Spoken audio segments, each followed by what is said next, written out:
दोस्तों, मैं हूं आपका होस्ट संदीप भटनागर और आप देख रहे हैं मेरा यूट्यूब चैनल भारत की भाषा। शिमला एग्रीमेंट सबको याद होगा, जो इंडिया और पाकिस्तान के बीच में हुआ था 1972 में, इंदिरा गांधी और जुल्फिकार अली भुट्टो के बीच। क्या था उसमें?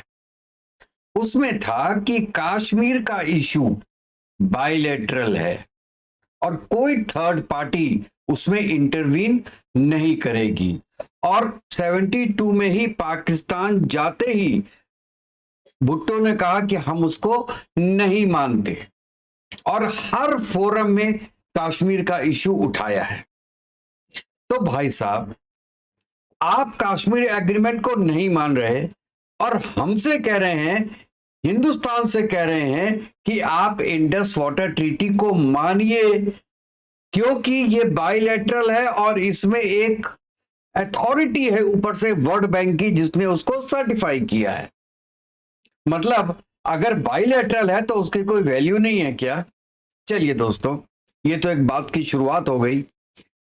आज हम बात करते हैं कि जो 5 एक्शंस गवर्नमेंट ऑफ इंडिया ने उठाए हैं वो क्या है, उनसे क्या इफेक्ट होगा भी या नहीं होगा, और इसके अलावा हम क्या और कर सकते हैं पाकिस्तान को सबक सिखाने के लिए। दोस्तों देखिए, बहुत लोग ये बात बोल रहे हैं कि अभी तक तो कोई प्रूफ नहीं हुआ है कि पहलगांव में जो भी अटैक हुआ है उसमें पाकिस्तानी इन्वॉल्व है या नहीं है। तो भाई लोग, पाकिस्तान की हिस्ट्री जाके देख लीजिए। इंडिया में, कश्मीर में, बॉम्बे में, अक्षरधाम मंदिर में जितने भी अटैक हुए हैं उनका डायरेक्ट कनेक्शन पाकिस्तान से मिल चुका है। तो हम ये कैसे मान लें कि इस पर्टिकुलर केस में पाकिस्तान का इन्वॉल्वेशन नहीं है? और गवर्नमेंट ऑफ इंडिया को बहुत अच्छे सबूत मिल गए होंगे जो अभी तक उन्होंने पब्लिश नहीं किए, क्योंकि अगर उनके पास सबूत नहीं होते तो जो बहुत बड़े 5 एक्शन लिए हैं वो इतनी जल्दबाजी में और एक दिन के अंदर में नहीं लेते। अब बात करते हैं कि एक्शंस लिए क्या क्या गए हैं। जो एक छोटा एक्शन जिसे मैं मानता हूं वो है जो सार्क के थ्रू जो वीसा पाकिस्तानी नेशनल्स को मिलते हैं उनको एनल्ड कर दिया एंड उनसे कह दिया कि 1 मई तक यू लीव इंडिया। तो इंडिया में बहुत ज्यादा थे भी नहीं लोग, तो इसलिए ये बहुत इंपॉर्टेंट चीज नहीं होगी।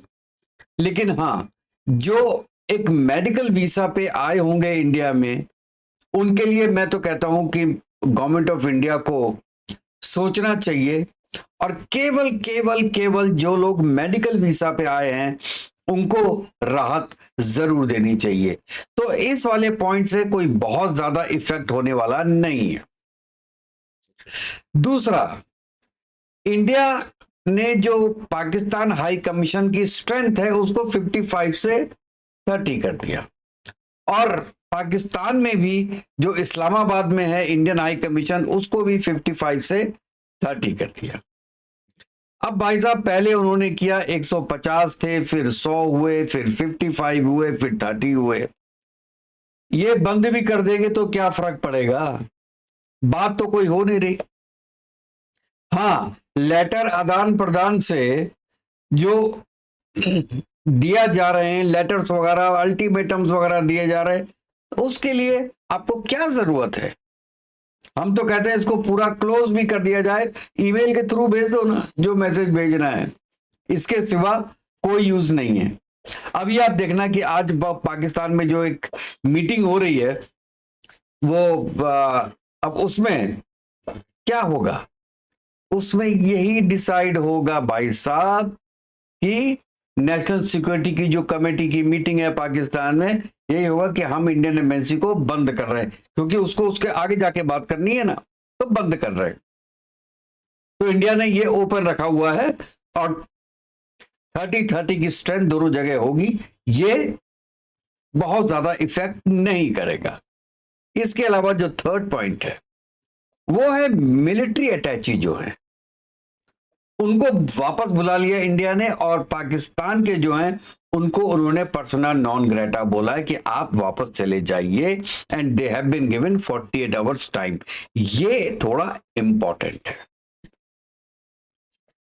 ये इसलिए इंपॉर्टेंट होता है क्योंकि आपका मिलिट्री टू मिलिट्री कहीं पे कांटेक्ट होता है, इंफॉर्मेशन जो होती है वो पास ऑन होती है, एक्सचेंज होती है, और अगर ये नहीं हुई तो दोनों की तरफ, दोनों ही साइड में there will be a blank और ब्लैक होल। तो ये थोड़ा इंपॉर्टेंट है कि मिलिट्री अटैचेस को उन्होंने बोल दिया है रिटर्न होने के लिए। अच्छा, उसके अलावा जो फोर्थ पॉइंट है वो है वाघा अटारी बॉर्डर को क्लोज कर दिया विद इमीडिएट इफेक्ट। अब इससे जो थोड़ा बहुत ट्रेडिंग होती थी मेडिसिन वगैरह की, इवन शुगर की, और लोग आते जाते थे, वो चाहे अजमेर में जाएं चाहे वो निजामुद्दीन औलिया के लिए जाएं, लेकिन जाते थे वाघा बॉर्डर से ही और अटारी बॉर्डर से ही। अब अगर वो बंद हो जाता है then they have to come by flight.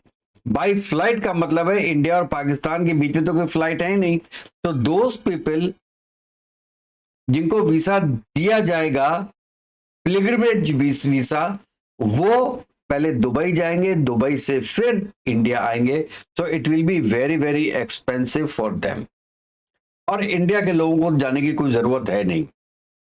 और करतारपुर का बॉर्डर अगर आज पाकिस्तान अपनी मीटिंग में वो बंद करता है तो well and fine, it is good for India that they close it. We don't want any relation with Pakistan. अच्छा, पांचवी चीज जो सबसे इंपॉर्टेंट है वो है इंडस वाटर ट्रीटी। ये जो है इसको कहते हैं सिंधु जल संधि। ये 1960 में हुई थी। इवन 71 वॉर में, 65 वॉर में, कारगिल में इतने बड़े बड़े हादसे हो गए, पुलवामा हो गया, लेकिन इस जो ट्रीटी है इसको टच नहीं किया इंडिया ने। क्यों? क्योंकि जानते हैं कि ये पानी जो है वो पाकिस्तान की जनरल पब्लिक के पास जा रहा है, इसलिए नहीं किया। लेकिन अब दोस्तों ये करना जरूरी हो गया है। इसलिए जरूरी हो गया है कि पाकिस्तान का बच्चा बच्चा जाने कि उनके घर में बैठ के सफुल्ला जो कि एलईटी का नंबर 2 है, जिसने कि ये पूरा मास्टरमाइंड करके अटैक करवाया है पहलगाम में, उसको पकड़ के मारो तब इंडिया छोड़ेगा। हाफिज सईद जो घूम रहा है पूरे पाकिस्तान में, जैश ए मोहम्मद का चीफ जो है मजूर अजहर, दाऊद इब्राहिम खुलेआम गुंडों की तरह घूम रहे हैं पाकिस्तान में। अगर पाकिस्तान की जनता को इंडिया से पानी चाहिए तो इनको पानी पिलाना होगा, पानी पिला पिला के मारना होगा इन दहशत गर्दों को। आप इनको अपने घर में पालेंगे भी, ये जाके धर्म जाति पूछ के मारेंगे हिंदुओं को, और आप कहेंगे कि हम आपको पानी पिलाते रहेंगे। कब तक पिलाते रहेंगे? जो जो इंडिया के हाथ में था इंडिया ने किया, और ये केवल एक डिप्लोमेटिक एफर्ट है, केवल डिप्लोमेटिक एफर्ट है। अभी राजनाथ सिंह साहब ने क्या बोला है, इसको ठीक से सुनिएगा। राजनाथ सिंह ने कहा है कि जो लोग इसमें इन्वॉल्व हैं उनको तो हम मारेंगे मारेंगे, लेकिन जो इनके पीछे हैं उनको भी अब नहीं छोड़ेंगे। इनके पीछे कौन है? आसिम मुनीर और पाकिस्तान की आर्मी का वो गुट जो आसिम मुनीर के साथ। जहां भाग सकते हो भाग जाओ आसिम मुनीर, अब तुम्हारा सर्वाइवल नहीं है इस दुनिया में। तुमने बहुत क्लियर कर दिया था अपनी स्पीच में कि हिंदू और मुस्लिम एक नहीं हो सकते। इसका इफेक्ट दिखा है पहलगांव में, जो धर्म पूछ के मारा है, ट्राउजर्स उतरवा के देखा है कि ये हिंदू है या मुस्लिम है, कलमा पढ़ना आता है कि नहीं आता है, तब मारा गया है। और दोस्तों एक बात बताओ, पाकिस्तानी जर्नलिज्म, एक एक पाकिस्तानी यूट्यूबर, मैं नाम क्या लूं, हर 2 घंटे बाद एक वीडियो डालते हैं इसके बारे में और क्या कहने की कोशिश करते हैं कि ये फॉल्स फ्लैग ऑपरेशन है और इंडिया ने करवाया है, मोदी जी ने करवा दिया, इलेक्शन है बिहार में, 6 महीने के बाद बिहार में इलेक्शन है और आज मोदी जी ने 25 लोगों को मरवा दिया। वाह रे वाह। और वो भी कहां, जम्मू एंड कश्मीर में, जहां पे एक साल में 2-2 करोड़ पर्यटन जा रहे थे, जो अब खत्म हो जाएंगे, वहां पे करेंगे। वहां पे जो कि 370 हटाने के बाद पूरी दुनिया में अपना नाम था कि मोदी जी ने बहुत अच्छा काम किया और पूरी सुख शांति आ रही है कश्मीर में, वहां की शांति को भस्म करके ये मोदी जी करवाएंगे। और दूसरा, जितने लेडीज को अलग करके जिनके हस्बैंड्स को मारा गया है, सब लेडीज ने एक बात बोला है कि उन्होंने कहा कि तुम हिंदू हो या मुसलमान हो। इवन एक क्रिश्चियन लेडी ने कहा कि उससे पूछा कि तुमको कलमा पढ़ना आता है कि नहीं आता है, तो उसके हस्बैंड ने कहा कि नहीं, मुझे कलमा पढ़ना नहीं आता क्योंकि मैं क्रिश्चियन हूं, उसने मार दिया। जिस हस्बैंड की वाइफ के सामने हस्बैंड को गोली मारी हो, उसको जाके मोदी जी कान में बोलेंगे कि भैया ये बोल देना कि ये धर्म की राजनीति है, ये बोल देना कि हमसे पूछा गया था कि हम हिंदू हैं या मुस्लिम हैं। जो नेवी ऑफिसर, जो लेफ्टिनेंट था जिसकी डेथ हुई है, उसकी वाइफ से क्या मोदी जी ने जाके बोला होगा कि बोल देना कि ये इसने टेररिस्ट ने पूछा था कि हम हिंदू हैं या मुस्लिम हैं।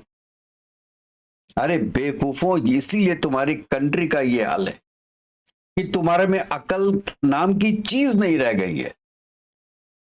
और ये जो हरकत पाकिस्तान ने शुरू की है हिंदुस्तान में, अगर आज के दिन हिंदुस्तान के हिंदू एक नहीं हुए तो ये घटना अब केवल कश्मीर में नहीं, ये दिल्ली में होगी, ये मुंबई में होगी, ये बेंगलुरु में होगी। फिर देख लेना, तुम केवल जाति जाति जाति खेलते रहना। टेररिस्टों ने एक बार भी नहीं पूछा कि तुम्हारी जाति क्या है, तुम पंडित हो कि बनिया हो या नीचे कास्ट के हो। उसने ये पूछा कि तुम हिंदू हो कि मुस्लिम हो।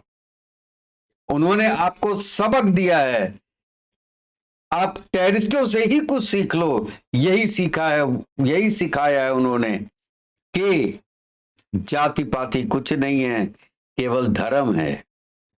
आप किस धर्म के हो ये वैल्यू करता है, अगर आप उनके धर्म के नहीं हो तो वो मार देंगे।